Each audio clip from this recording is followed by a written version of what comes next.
Morning all of you. कैसे हैं बच्चों आप? आई होप आप अपने अपने घरों में सेफ होंगे। प्यारे बच्चों, आज हम पढ़ेंगे अध्याय 13 कविता बढ़े चलो, पेज नंबर 94।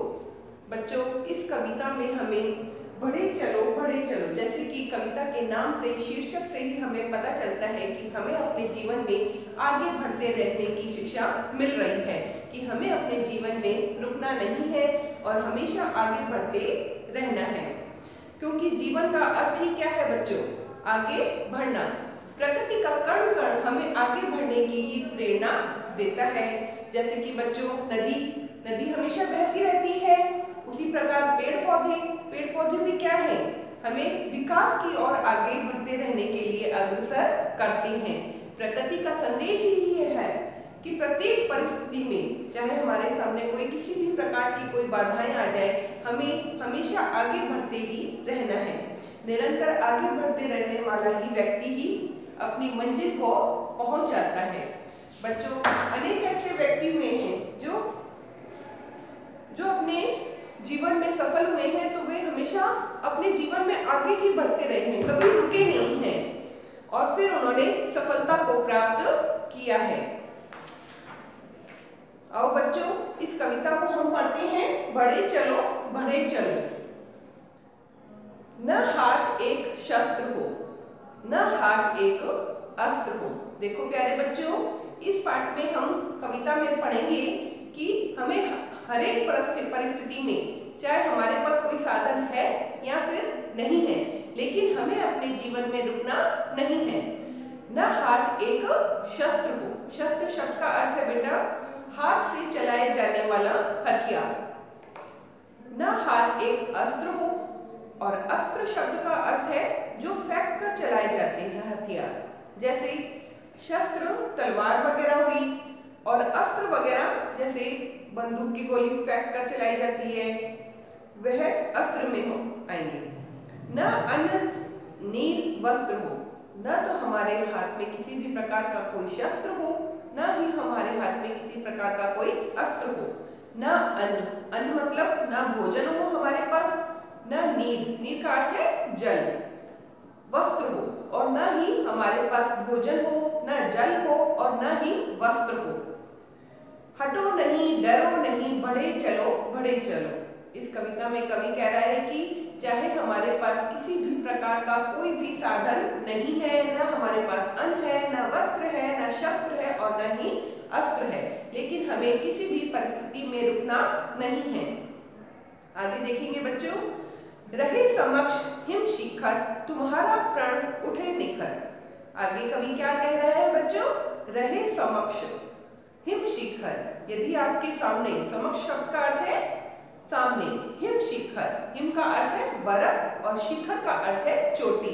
यदि आपके सामने बर्फ की चोटी भी हो जाए, बर्फ का पहाड़ भी खड़ा हो जाए, तुम्हारा प्रण उठे निखर, तो भी आपका जो प्रण है, आपकी जो प्रतिज्ञा है, वह निखर कर सामने आनी चाहिए। मतलब हमें किसी भी परिस्थिति में रुकना नहीं है।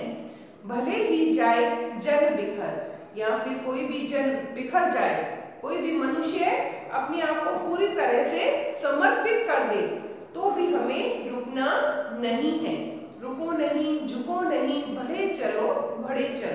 कवि कह रहा है कि हमें किसी भी परिस्थिति में किसी के सामने भी झुकना नहीं है, रुकना नहीं है और इसी प्रकार आगे बढ़ते चले जाना है। घटा घिरी अटूट हो। आगे कवि बता रहा है घटा घिरी अटूट हो। घटा शब्द का अर्थ है जो काले काले बादल आकाश में आ जाते हैं, वह घिरी अटूट हो, चाहे चारों तरफ काले काले अंधेरे बादल आ जाएं। अधर में कालकूट हो, या फिर अधर शब्द का अर्थ है बच्चों होठ।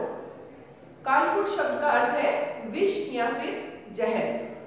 यदि आकाश में काले काले बादल हो या फिर हमारे होठों में विष या कालकूट हो, वही सुधा का घूट हो, तो हमें जो विष और जहर है उसे भी हमें सुधा का घूट मतलब अमृत का घूट समझकर ही पी जाना चाहिए।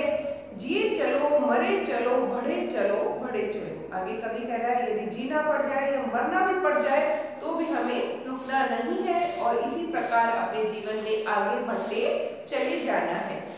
आगे देखेंगे बच्चों, गगन उगलता आग हो, यदि आकाश में आग भी उगल रही हो, मतलब चारों तरफ बहुत अधिक गर्मी हो, छिड़ा मरण का राग हो, या फिर मरण का राग, राग एक प्रकार की तान है, चाहे चारों तरफ मरण का राग छिड़ जाए, लहू का अपने पाग हो, या फिर लहू, लहू शब्द का अर्थ है रक्त या फिर खून का अपने पाग हो, या चारों तरफ जो खून की होली की तरह, पाग का अर्थ है रंगों का त्योहार, चाहे चारों तरफ खून और रक्त की होली क्यों ना खेली जा रही हो, अड़ो वही गड़ो वही बढ़े चलो, लेकिन कवि इस सारी परिस्थिति में किसी भी प्रकार से रुकने की बात नहीं कर रहा है कि जीवन में अड़ो नहीं, वहां हमें अड़ना नहीं है, मुसीबतों को देखकर पीछे नहीं हटना है, बढ़े चलो। आगे बच्चों देखोगे, चलो नई मिसाल हो, आगे कवि बता रहा है कि हमें चलते चलते एक मिसाल कायम करनी है, हमें एक उदाहरण बन के दिखाना है, जलो नई मशाल हो, और इस प्रकार जलना है, इस प्रकार प्रकाशित होना है जिस प्रकार एक मशाल, मशाल समझते हो बच्चों, मशाल शब्द का अर्थ है जैसे किसी लकड़ी के डंडे पर कोई कपड़ा बांधकर उस पर तेल आदि छिड़क कर एक मशाल प्रकाशित करने के लिए, रोशनी करने के लिए आग जलाई जाती है। उसी तरह हमें जैसे मशाल अंधेरे को हटा देती है, उसी तरह हमें भी चारों तरफ प्रकाश उजाला फैलाना है। बढ़ो नया कमाल हो, और ऐसा एक अद्भुत कार्य करके दिखाना है, कमाल बहुत अधिक बड़ा कार्य करना है, अद्भुत कार्य करना है कि हमें सब हम सबके लिए एक उदाहरण, एक मिसाल की तरह कायम हो जाए। झुको नहीं रुको नहीं, बढ़े चलो। बच्चे, हमें किसी भी तरह से रुकना नहीं है, झुकना नहीं है किसी के सामने, और इसी तरह से आगे बढ़ते रहना है। अशेष रक्त तोल दो, जो हमारे शरीर का संपूर्ण रक्त है, खून है, उसे तोल दो, अर्थात समर्पित कर दो अपने आप को।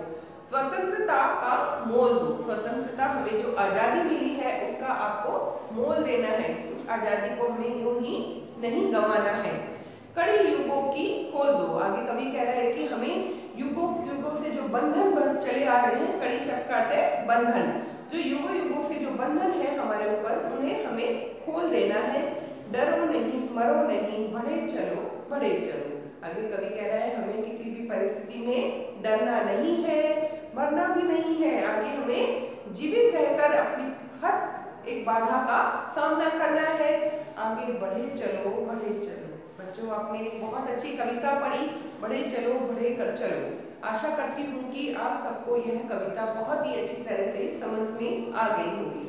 यदि बच्चे आप इसके शब्द अर्थ ध्यान से पढ़ेंगे, समझेंगे, तो आपको यह कविता बहुत ही अच्छी तरह से समझ में आ जाएगी। Thank you very much. Have a nice day, have a good day बच्चों।